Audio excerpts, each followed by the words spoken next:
नमस्कार दोस्तों एसबीआई के एक और पेपर के साथ में आज हम आपके सामने आए हैं। एसबीआई की जो डेट्स हैं वो आ चुकी हैं और बहुत ही कम दिन जो हैं वो एसबीआई प्री के लिए बाकी हैं। तो कोशिश करते हैं कुछ मॉक्स और करने की, ताकि जो एग्जाम है इसमें इंग्लिश में जो है वो आपके एक स्कोर कार्ड जो है वो बेटर बन सके। तो आपके सामने स्क्रीन पर एक क्लोज टेस्ट है। एक बार के लिए वीडियो को स्टॉप करके आप इस क्लोज टेस्ट को अटेम्प्ट करें और कमेंट बॉक्स में मुझे इसके आंसर जरूर कमेंट करें।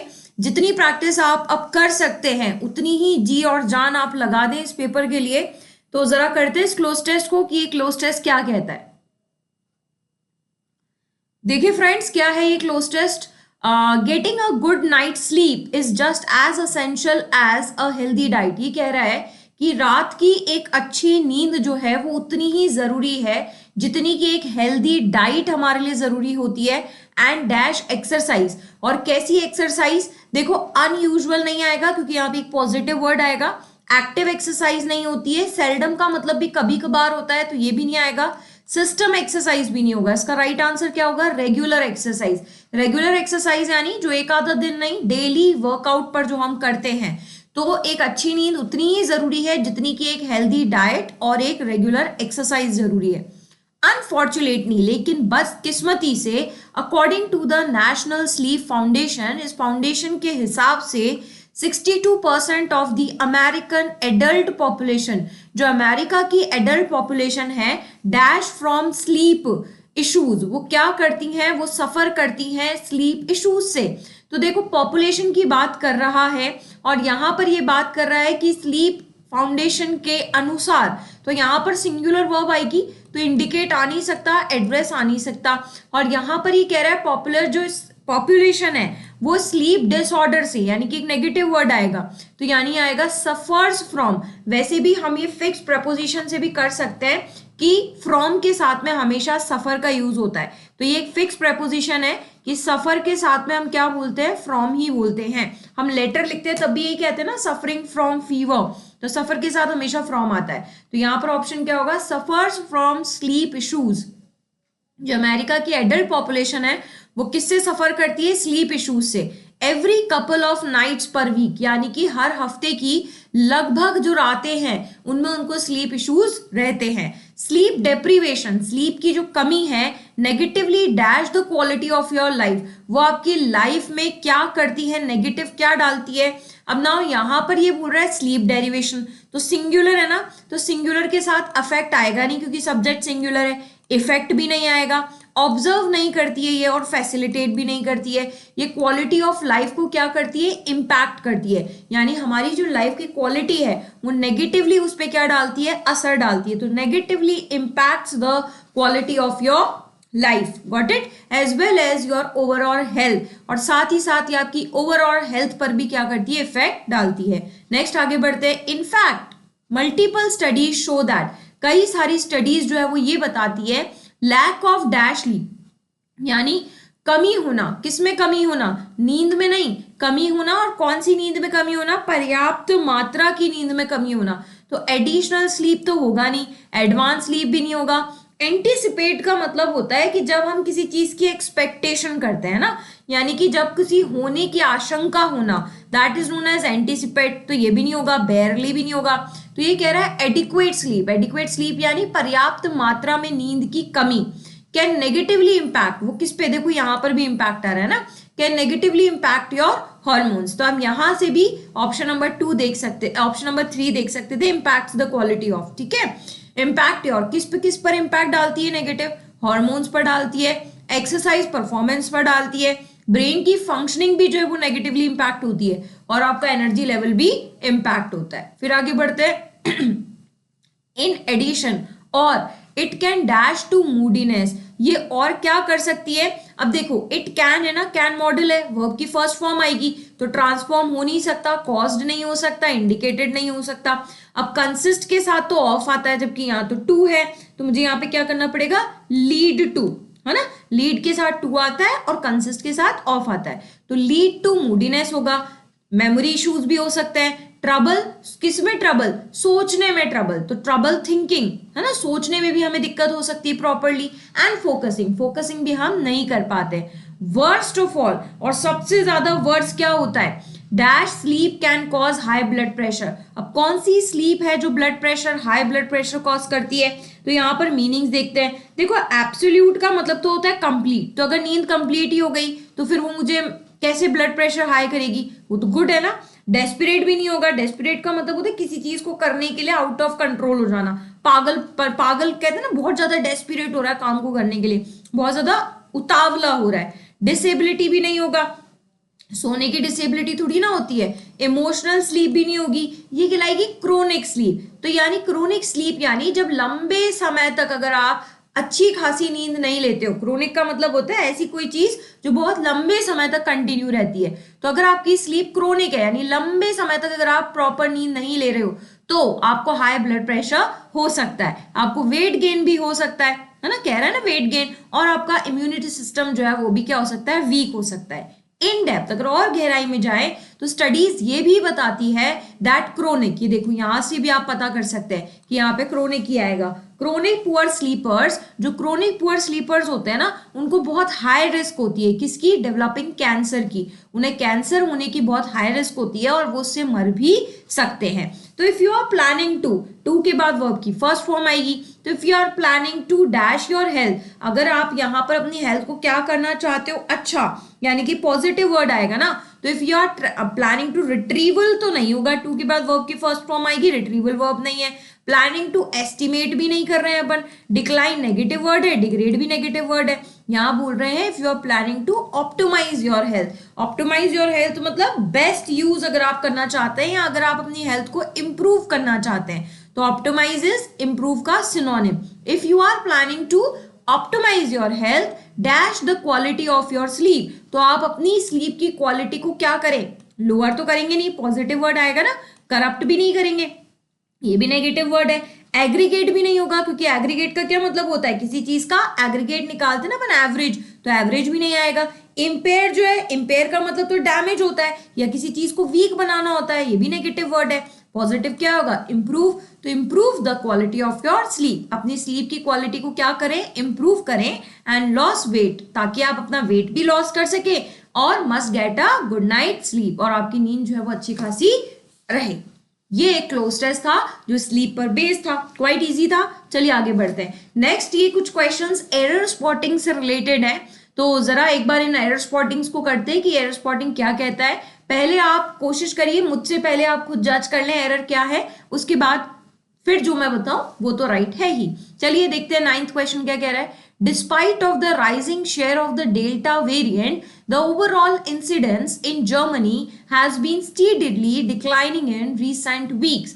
Now, हम पढ़ते हैं, preposition में भी हम पढ़ चुके हैं कि in spite of यानी in spite के साथ में तो हम of का यूज करते हैं, fixed preposition है, लेकिन इसी का सिनोनिम होता है डिस्पाइट, और डिस्पाइट के साथ में ऑफ का यूज नहीं होता है। और इंस्पाइट ऑफ और डिस्पाइट का मतलब होता है के बावजूद, यानी राइजिंग शेयर के बढ़ने के बावजूद, शेयर के बढ़ने के बावजूद। तो एरर कौन से पार्ट में हुई, ए पार्ट में, डिस्पाइट के साथ ऑफ का यूज नहीं होगा। तो ए पार्ट कहाँ लिखा है, ये, तो C option is my right answer. आगे बढ़ते हैं। The recently discovery of hundreds of graves in Canada has put the spotlight back on its dark past when indigenous people face, क्या फेस करते हैं वो, सिस्टमैटिक डिस्क्रिमिनेशन एंड वायलेंस। अब देखिए यहाँ पर ये द क्या है, आर्टिकल है, डिस्कवरी क्या है, नाउन है, और एक आर्टिकल और एक नाउन के बीच में एडवर्ब कैसे आ सकता है, रिसेंटली तो एडवर्ब है,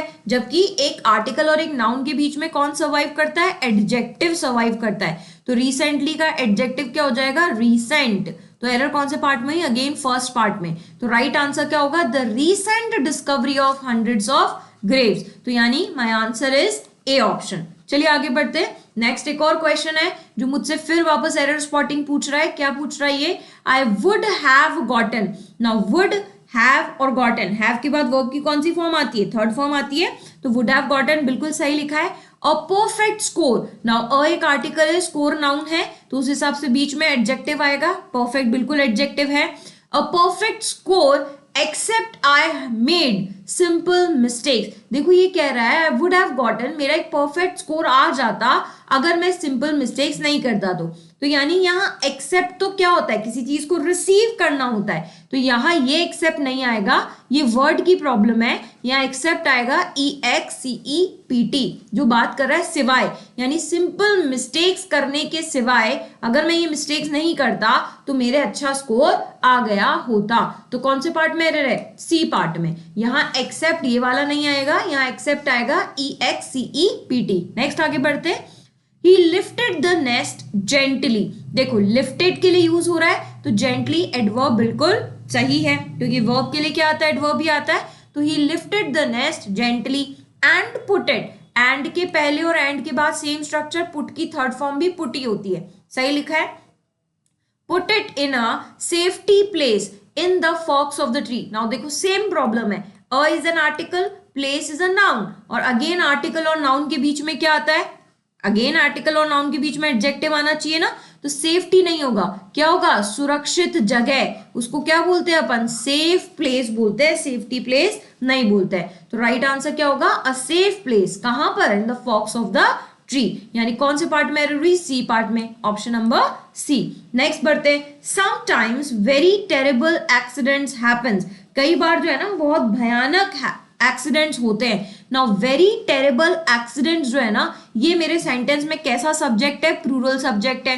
तो प्लूरल सब्जेक्ट के लिए हैपेंस कैसे आएगा, वर्ब में वर्ब की फर्स्ट फॉर्म आनी चाहिए ना, तो हैपेंस नहीं आएगा, यहाँ पे क्या आएगा, happen, and many people are, people भी प्लूरल वर्ब है, बिल्कुल प्लूरल सब्जेक्ट के साथ आर बिल्कुल सही लिखा है, are burned and injured, and के पहले भी और एंड के बाद में भी थर्ड फॉर्म है। तो वेरी टेरेबल एक्सीडेंट्स क्योंकि प्लूरल सब्जेक्ट है तो यहाँ हैपन्स नहीं आएगा, क्या आएगा, हैपन आएगा। और यहाँ सिंपल प्रेजेंट टेंस क्यों लिखा है, क्योंकि ये परमानेंट एक्शन है, ठीक है। नेक्स्ट आगे बढ़ते हैं। यहां पर ये एक कॉम्प्रीहेंशन है, वीडियो को स्टॉप करके एक बार आप इस कॉम्प्रीहेंशन को रीड आउट करेंगे, उसके बाद हम इसके क्वेश्चंस डील करते हैं। और मेरे आंसर देने से पहले आप मुझे कमेंट बॉक्स में इनके आंसर जो है वो कमेंट करें।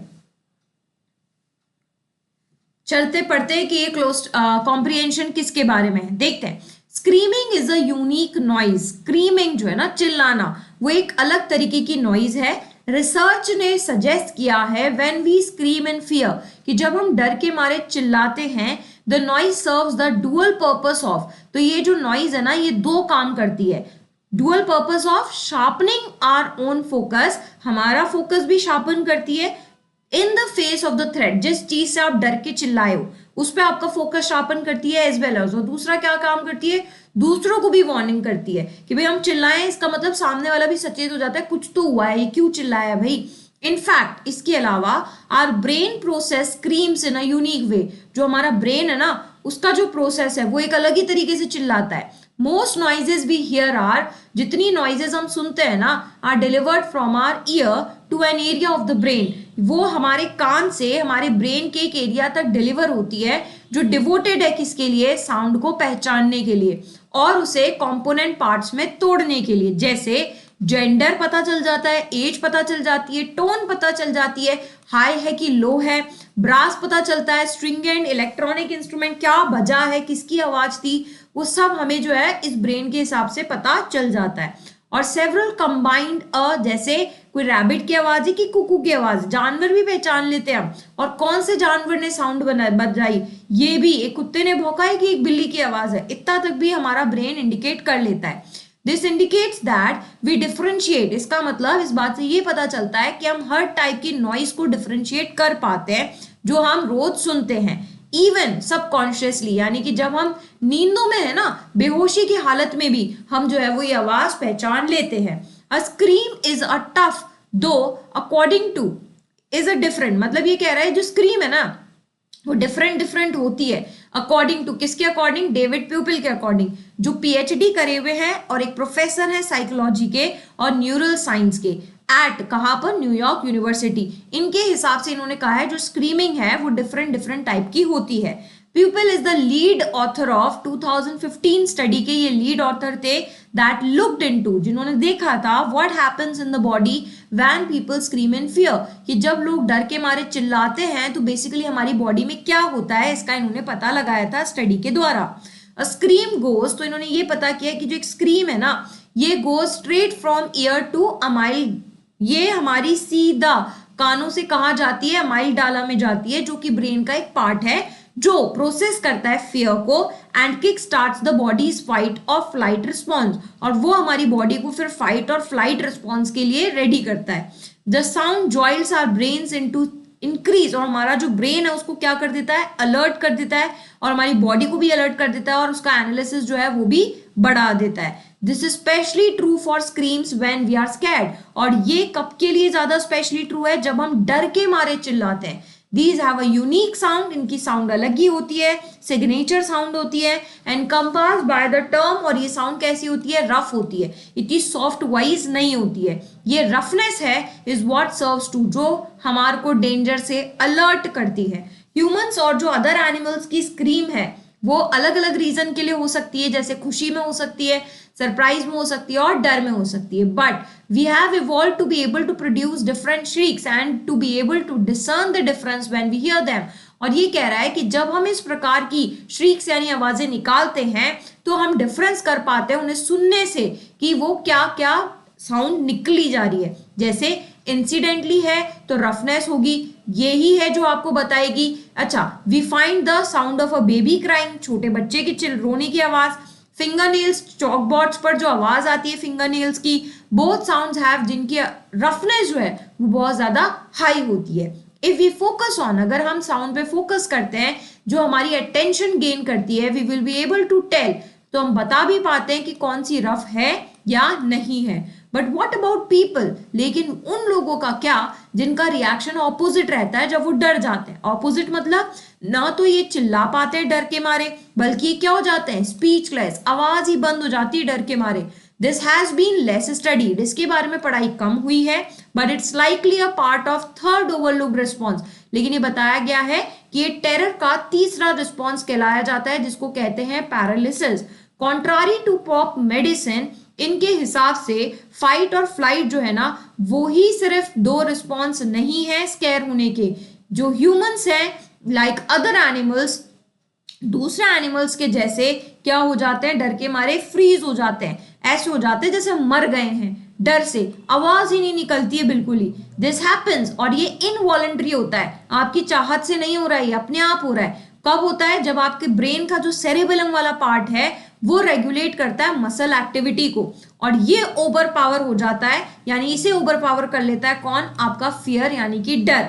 तो ब्रेन जो है वो रिस्पॉन्स नहीं कर पाता और बेसिकली क्या हो जाता है, शट डाउन कर देता है अपने सारे मूवमेंट, उसे समझ में ही नहीं आता मैं क्या मूव करूं, क्योंकि आपकी बॉडी को ओवर पावर कौन कर चुका है, आपका डर। Since screaming takes quite a few muscles, screaming को कुछ ही मसल्स की जरूरत होती है जो लगभग 100 से लेस हैं, बस इन्हीं को ही जरूरत होती है बोलने के लिए, तभी आपकी आवाज निकलेगी। लेकिन जब कोई इंसान फ्रोजन हो जाता है ना फियर में, तो ये जो इसकी बॉडी पार्ट्स हैं ये कैसे हो जाते हैं, म्यूट हो जाते हैं, प्लस इमोबाइल भी हो जाते हैं, मतलब आप एक जगह टिक जाते हो, चल फिर भी नहीं पाते हो। तो बेसिकली ये कॉम्प्रिहेंशन था स्क्रीमिंग पर बेस। चलिए इससे रिलेटेड क्वेश्चंस देखते हैं। तो पहला क्वेश्चन है, choose the statement which is correct based on the information. True statement जो अब आपको बताना है, चलिए ढूंढते ट्रू स्टेटमेंट क्या है।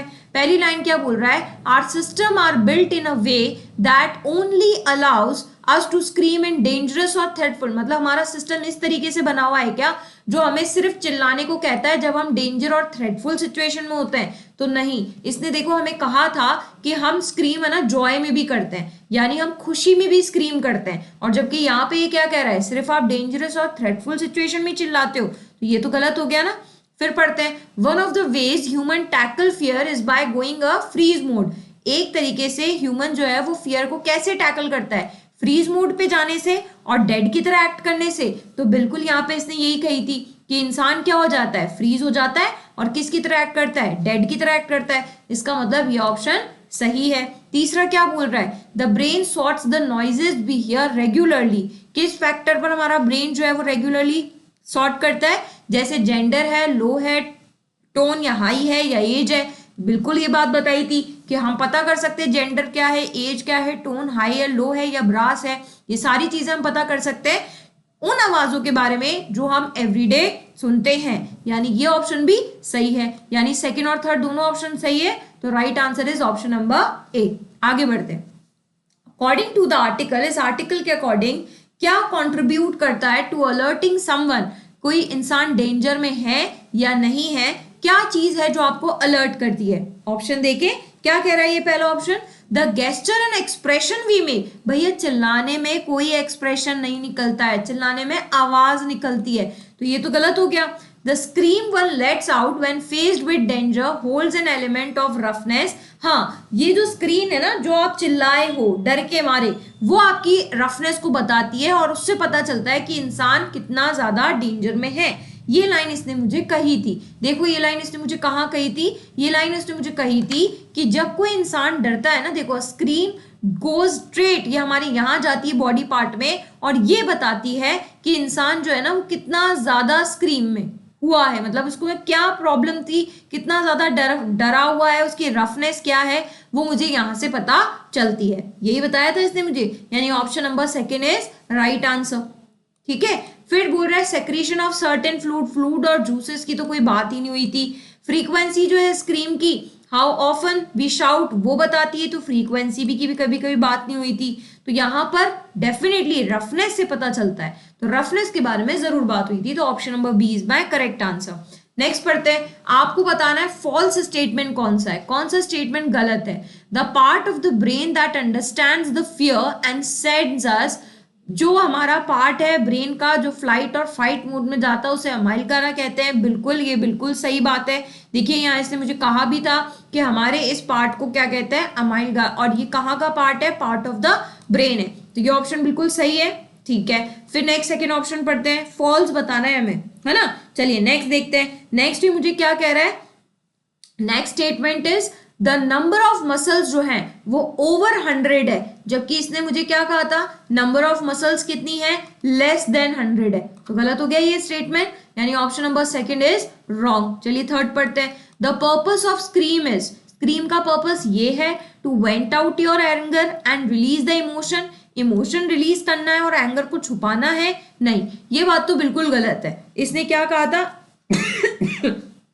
बल्कि इसने तो ये कहा था कि जो हमारी स्क्रीम है ये हमारे एंगर को और इंसान की किसको बताती है कि उसका स्क्रीम का रफनेस क्या है, एंगर और इमोशंस की तो बात ही नहीं थी, तो थर्ड ऑप्शन भी गलत हो गया। My right answer is option number 1, जो क्या फॉल्स बताना है, तो गलत कौन से हो गए, सेकंड और थर्ड, तो option number E is correct. Next आगे बढ़े, choose the option which states the reason, ऐसा ऑप्शन बताना है जो आपको रीजन बताए, किसका रीजन बताए, कि जो कुछ लोग हैं वो म्यूट हो जाते हैं जब वो डर जाते हैं, क्यों डर के मारे वो म्यूट हो जाते हैं, इसका रीजन आपको बताना है। तो इसने हमें क्या बोला था कि हम कब ऐसा करते हैं, हम ये तब करते हैं, ये देखिए पैराग्राफ की लास्ट 4 लाइंस है ना वो यही थी, इनफैक्ट लास्ट पूरा पार्ट ही यही था। इसने मुझे क्या कहा था कि जब हम दो एक्शंस के बीच में, दिस हैपेंस, क्यों होता है ये, कि जब हमारा जो सेरिबेलम है, जो पार्ट है ब्रेन का, वो जो रेगुलेट करता है मसल एक्टिविटी को, उस पर कौन ओवर पावर कर लेता है, हमारा टेरिफाइड ब्रेन, यानी डरा हुआ जो ब्रेन है वो कर लेता है ओवर पावर, तब जो हमारा ब्रेन है वो बेसिकली क्या हो जाता है, शट डाउन हो जाता है। यही रीजन कहा था। चलिए पढ़ते हैं अब options. The brain finds it hard to concentrate between, नहीं कॉन्सेंट्रेट तो देखो वो कर ही पाता है। फिर some people find that they don't want to express their feeling, नहीं भैया उस टाइम पे तो हर कोई फीलिंग्स एक्सप्रेस करना चाहता है, वो तो कर नहीं पाता, वो बात अलग है, तो करना तो चाहता ही है ना। नेक्स्ट पढ़ते हैं, सर्टेन पार्ट जो है ब्रेन का जो ओवरलुक करता है मसल एक्टिविटी को, वो ओवर हो जाता है, उसको ओवर पावर कर लेता है, कौन, responses of the brain and forces every movement of the body to shut down, in fact आपकी आवाज को भी, यही बोला था उसने कि आपका बॉडी पार्ट क्या हो जाता है, शट डाउन हो जाता है, तो यही मेरा राइट आंसर हो गया। Being quite has been found to help do any, देखो चुप होने के बाद मदद के लिए तो कैसे हेल्प होगी आपकी, है ना, चुप ही हो गए हो अब आप, तो पता कैसे चलेगा कि आप सिचुएशन डेंजर में हो, तो ये भी गलत हो गया, तो यानी option number C is my correct answer. आगे बढ़ते हैं, नेक्स्ट ये कह रहा है, among all the 3 responses, 3 responses जो फियर के हैं, हाउ डज अ स्क्रीम, कैसे आपका जो चिल्लाना है वो हेल्प करता है आपकी डेंजरस सिचुएशन में, ये हमें बताना है। चलिए देखिए क्या कहता है ये, यहाँ पर ही कह रहा है कि तीनों रिस्पॉन्स से कैसे पता चलता है, तो देखो इसने मुझे यहाँ कहा था कि जब पीपल डर के मारे चिल्लाता है, यही कहा था ना इसने मुझे कि जब ये चिल्लाता है तब इसने बोला था स्क्रीम जो है वो गो स्ट्रेट हमारी ईयर से कहाँ जाती है, बॉडी पार्ट में, और वहां से जो फाइट और फियर का रिस्पॉन्स है वो आता है, यही कहा था इसने। अब चलिए ऑप्शन में जाते हैं, देखते हो ऑप्शन क्या कह रहा है। The brain processes the scream in a part which helps activate our, जो हमारे एक्टिवेट कर देता है किसको, फाइट और फ्लाइट मोड को, यही बोली थी इसने, विच जो हेल्प करता है आगे हमें अवेयर होने में और हमारी सिचुएशन को स्कैन करने में। This is the right answer. बाकी ऑप्शंस भी पढ़ते हैं क्योंकि ऑल ऑफ द अबव भी है ना। Scream can notify the people in your surroundings like your neighbors or anybody in close vicinity to you. नहीं, क्योंकि इसने मुझे कहा है कि डेंजरस सिचुएशन में मेरा फाइट और फ्लाइट मोड ऑन रहता है, इसके बारे में इसने मुझे बात ही नहीं की। When you scream, जब आप चिल्लाते हो आपकी जो वोकल कॉर्ड है वो स्ट्रेच होती है और फ्लेक्सिबल बन जाती है। इस पूरे कॉम्प्रिहेंशन में वोकल कॉर्ड के बारे में भी बात नहीं थी, तो इसका मतलब ये भी गलत हो गया और ये भी गलत हो गया, तो option number A is my right answer. Next आगे बढ़ते हैं। ये मुझसे पूछ रहा है सिमिलर मीनिंग किसका, इंडिकेट का। देखो इंडिकेट का मतलब होता है कुछ बताना, इंडिकेट करना ना, सामने वाले को कुछ बताना, तो सामने वाले को बताने के लिए फ्लो तो आएगा नहीं, डिवाइड भी नहीं आएगा, बार्गेन करना भी नहीं आएगा। अनाउंस तो होता है किसी चीज का अनाउंसमेंट करना, नहीं इंडिकेट अनाउंसमेंट नहीं होता, इंडिकेट होता है सिग्नल देना, सिग्नल मतलब हिंट देना। इंडिकेट का एक्चुअल मीनिंग क्या है, किसी चीज का क्या देना, हिंट देना, तो सिग्नल्स मतलब भी क्या होता है, हिंट देना। तो इंडिकेट हो गया, सिग्नल हो गया, हिंट हो गया, all these three words are what, synonym. तो my right answer is option number B.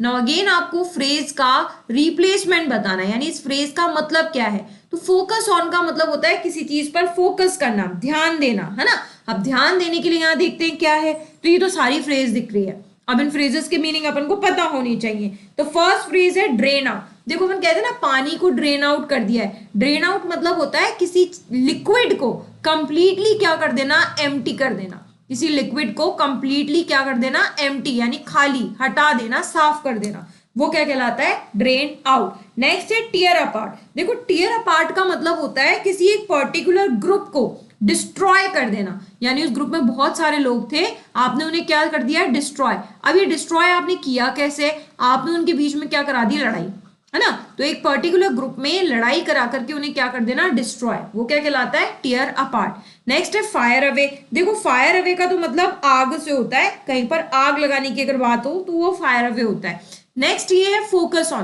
देखो फोकस ऑन का मतलब होता है कॉन्सेंट्रेट ऑन, कॉन्सेंट्रेट ऑन यानी किसी चीज पर क्या देना, ध्यान देना। और मिक्स इनटू का मतलब होता है किसी के अंदर मिक्स इनटू होना, यानी कि मिश्रण बन जाना, यानी कंपाउंड बन जाना। तो concentrate on is my right answer of focus on. Next आगे बढ़ते हैं। नेक्स्ट ये है आपके लिए रीअरेंजमेंट। अगेन आप वीडियो को स्टॉप करके एक बार आप इसे रीअरेंज करेंगे, उसके बाद मैं आपको इसका रीअरेंजमेंट बताऊंगी। कमेंट बॉक्स में आप मुझे इसका रीअरेंजमेंट जरूर से मेंशन करें कि आपके हिसाब से इसका रीअरेंजमेंट क्या होगा। चलिए देखते हैं क्या है ये कह रहा है their wisdom lies. Now there wisdom में देयर कौन है पता नहीं है, तो ये फर्स्ट स्टेटमेंट होगा नहीं। कॉन्ट्रास्ट आप तब करोगे जब आप इससे पहले कोई बात कहोगे, तो ये भी फर्स्ट नहीं होगा। Children and adults exhibit distinct forms of wisdom shaped by their developmental stages। हाँ ये हो सकता है क्योंकि यहाँ कोई प्रोनाउन भी नहीं है। देयर विजडम में अगेन देयर से आप स्टार्ट नहीं कर सकते, और एज जो है वो एग्जाम्पल देता है तो यहाँ से भी स्टार्ट नहीं होगा। तो मुझे मेरा राइट फर्स्ट स्टेटमेंट तो मिल गया, दैट इज व्हाट सी। अब सी के बाद कनेक्ट करते क्या बोल रहा है ये, कि जो चिल्ड्रन और एडल्ट है वो डिस्टिंक्ट फॉर्म बताते हैं विजडम की, किसके द्वारा, अपने डेवलपमेंटल स्टेजेस के द्वारा। अब क्योंकि इसने बात चिल्ड्रन और एडल्ट की है, तो डेफिनेटली यहाँ कॉन्ट्रास्ट में एडल्ट की बात कर रहा है, इसका मतलब इससे पहले इसने चिल्ड्रन की बात की होगी। अब चिल्ड्रन की बात इसने कहाँ की है, देखो ई में की है। क्या कह रहा है ये, एज चिल्ड्रन ऑफन पोजेसेस, जैसे जो चिल्ड्रन है वो क्या पोजेस करते हैं, natural curiosity, unbridled creativity and a fresh perspective and unencumbered by preconceived notions. तो इसका मतलब सी के बाद मुझे कहाँ जाना पड़ेगा, ई में जाना पड़ेगा, जहां इसने मुझसे किसकी बात की है, चिल्ड्रन की बात की है। अब पहले देखना है कि और कोई सेंटेंस है क्या जो चिल्ड्रन की बात कर रहा है, तो देखते हैं। यहाँ ये कह रहा है their wisdom lies in the ability to approach situations. देखिए कॉन्ट्रास्ट की बात तो एक बार के लिए आप किस पर आ जाएंगे, एडल्ट्स पर आ जाएंगे। तो यहाँ ये बोल रहा है देयर विजडम जो है वो किस में लाई करती है, एबिलिटी में। अब ये देयर पता चल जाए किसकी बात कर रहा है, तो देखो ये बोल रहा है ना unfiltered innocence fostering imaginative problem solving. तो डेफिनेटली ये ए का जो है ना, ए ई का जो है वो सब पार्ट है, यानी ई का कंटिन्यूएशन पार्ट है ए। कह रहा है ना उनकी जो विजडम है वो किस में लाई करती है, अप्रोच सिचुएशंस में, जो अनफिल्टर्ड इनोसेंस है। अब इनोसेंस वर्ड तो चाइल्ड के लिए आएगा ना, तो ई के बाद मेरा क्या हो गया, ई के बाद हो गया ए। अब दो ही ऑप्शन बच रहे हैं, एक तो बी और एक डी। अब डी को पढ़ते हैं, देयर विजडम। अब यहां पर ये देयर विजडम की जो बात कर रहा है वो बात कर रहा है प्रैक्टिकलिटी की।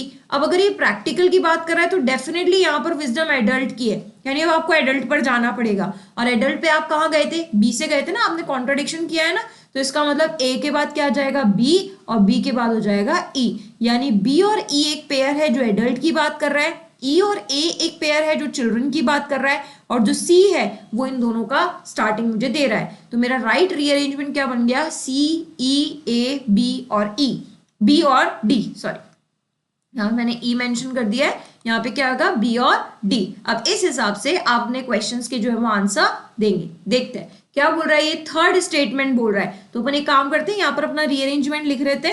क्या था रीअरेंजमेंट, सी था, सी के बाद ई था, ई के बाद ए था, देन बी था एंड देन डी था। अब इस अकॉर्डिंग रीअरेंज करते हैं। तो थर्ड कौन है, ए ऑप्शन।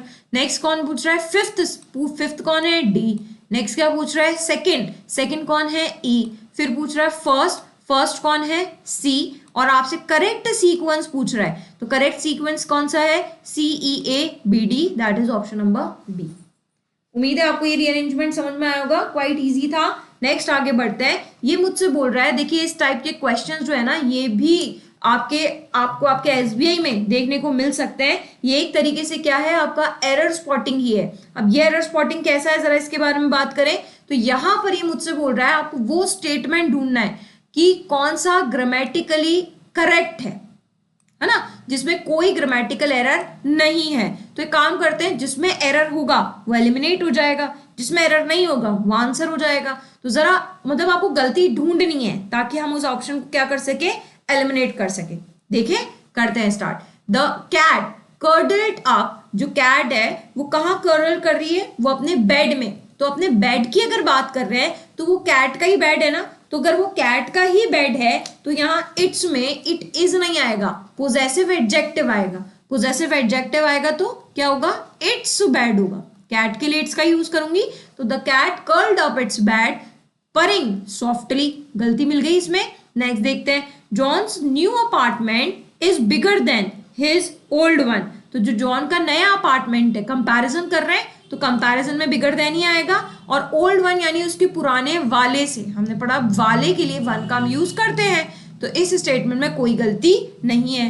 आगे ढूंढते हैं, she can sing good enough to impress the जजेस। अब वो अच्छा खासा गा सकती है जज को इम्प्रेस करने के लिए। अब यहां पर ये जो आपने गुड वर्ड यूज किया है ना, ये आपने यूज किया है कैन सिंग के लिए, यानी वर्ब के लिए यूज किया है। और वर्ब के लिए बेसिकली हम एडवर्ब का यूज करते हैं, जबकि गुड क्या है, एडजेक्टिव है। तो यहाँ गुड का यूज नहीं होगा, क्या होगा, can sing well. Well is adverb of good, तो यहाँ पर एरर दिख गई। नेक्स्ट पढ़ते हैं, द स्टूडेंट्स वर आस्क्ड बिल्कुल सही है, टू रेज देयर हैंड्स, मतलब स्टूडेंट्स को बोला गया अपने हाथ उठाओ। तो अब अपने हाथ उठाने तो पोजेसिव एडजेक्टिव आएगा स्टूडेंट्स के लिए, तो देयर की स्पेलिंग क्या होगी, THEIR। तो इसमें भी गलती मिल गई। तो कौन सा स्टेटमेंट है जो ग्रामेटिकली राइट है, स्टेटमेंट नंबर बी। नेक्स्ट आगे बढ़ते हैं, इसमें भी गलती ढूंढते हैं। The group of friends, now the group of friends में सब्जेक्ट कौन है, ग्रुप है कि फ्रेंड्स है, ग्रुप है ना, और ग्रुप क्या लिखा है, सिंगुलर लिखा है, तो सिंगुलर के लिए यहाँ पे वर नहीं आएगा। ग्रुप के लिए क्या यूज होगा, वॉज यूज होगा। तो the group of friends was excited about the upcoming trip, गलती है इसमें। Neither the book nor the movie, यहाँ जो वर्ब लगती है वो नजदीक वाले को देख के लगती है। अब मूवी सिंगुलर है ना, तो सिंगुलर के लिए वर कैसे आएगा, वॉज आएगा। तो क्या बोलूं, neither the book nor the movie was interesting to her, मिल गई मिस्टेक। नेक्स्ट देखते हैं, each of the players on the team. Now again इस सेंटेंस का सब्जेक्ट कौन है, ईच, और ईच कैसा सब्जेक्ट है, सिंगुलर। तो सिंगुलर के लिए अगेन चेक करें, वर्ब सिंगुलर है क्या, नहीं है, क्या आएगा, वॉज आएगा ना, was given a new uniform, इसमें भी गलती मिल गई। नेक्स्ट देखते हैं, the company along with his subsidiaries, सही लिखा ही along with। अब ना along with के केस में हम क्या करते हैं, जो पहले वाला नाउन होता है उसके अकॉर्डिंग वर्ब लिखते हैं। तो यहाँ नाउन कौन है, कंपनी, तो कंपनी के अकॉर्डिंग सिंगुलर आएगा, इस सही है। Is thriving in the market, इसके बाद आईएनजी भी सही है, यानी इस सेंटेंस में कोई एरर नहीं है। My right answer is option number D. Next आगे बढ़ते हैं। नेक्स्ट क्या कह रहा है, Sam and me, me objective case है, सब्जेक्ट की जगह नहीं आएगा, तो क्या आएगा, Sam and I, subjective case आएगा ना, तो क्या बोलूं, Sam and I will be attending the conference next week. The movie was, movie के लिए वॉज सो है, सही लिखा है ना। सो के बाद हम हमेशा किसका यूज करते हैं, नाउन का, तो द मूवी वॉज के बाद तो आईएनजी फॉर्म आएगी ना, तो बोर्ड नहीं होगा, क्या बोलना पड़ेगा, the movie was so boring, movie इतनी बोरिंग थी that I feel asleep half way through, सही लिखा है बिल्कुल।